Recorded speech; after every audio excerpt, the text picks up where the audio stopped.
চলে এলাম সারাদিনের কাজকর্মের একটি ভিডিও নিয়ে। ভিডিওটিতে শেষ পর্যন্ত সঙ্গে থাকুন, আশা করি ভালো লাগবে। আর যদি ভিডিওটি ভালো লেগে থাকে বন্ধুরা, অবশ্যই পেজটিকে ফলো করে দিবেন এবং একটি কমেন্ট করে দিবেন। সকালের কাজকর্ম শুরু করে দিয়েছি বন্ধুরা। সকালে ঝাড়ঝাঁটা, ল্যাপা মুছা কত ধরনের কাজ থাকে, তো একে একে আমি সব কাজকর্ম করছি। মাঝে মধ্যে আবার দোকানদারিও করতে হচ্ছে, অনেকটা বেলা হয়ে গেছে। মিঠির কিন্তু পরীক্ষা শুরু হয়ে গেছে, আজকে কিন্তু ওর পরীক্ষা আছে। তো যাই হোক বন্ধুরা, এর মাঝে কিন্তু আমি একটু ভাতও বসিয়ে দিয়েছি, কারণ ওকে 10:30টার মধ্যে কিন্তু স্কুলে পাঠাতে হবে, কারণ পরীক্ষা বলে কথা, দেরি হলে চলবে না। আর ভাত নামিয়ে আমি আলু সিদ্ধ মেখে কিন্তু ওকে একটু খাইয়ে দিচ্ছি। ও কিন্তু স্কুলে যাওয়ার জন্য রেডি হয়ে গেছে। ওকে খাওয়াতে খাওয়াতেও কিন্তু দোকানে কাস্টমার আসছে, তো কাস্টমারকে একটু ওয়েট করতে বলে ওকেই আমি আগে খাইয়ে দিচ্ছি। তো যাই হোক, ওকে খাইয়ে দাইয়ে স্কুলে পাঠিয়ে দিয়ে বাকি কি রান্না করব বুঝে উঠতে পারছি না। কয়েকটা কাঁঠালের বিচি আছে, আর আলু আছে, আর দোকানে সোয়াবিন আছে।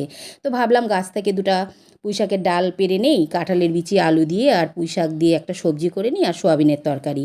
সব সবজি আমানি করে কিন্তু আমি রান্নাবান্না করতে বসে গেছি।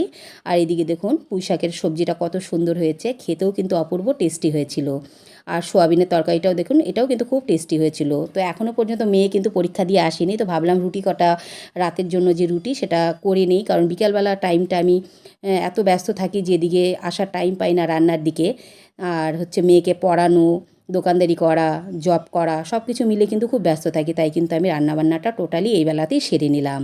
তো যাই হোক বন্ধুরা, আজকের ভিডিওটা এই পর্যন্তই। সকলে ভালো থাকবেন। হরে কৃষ্ণ।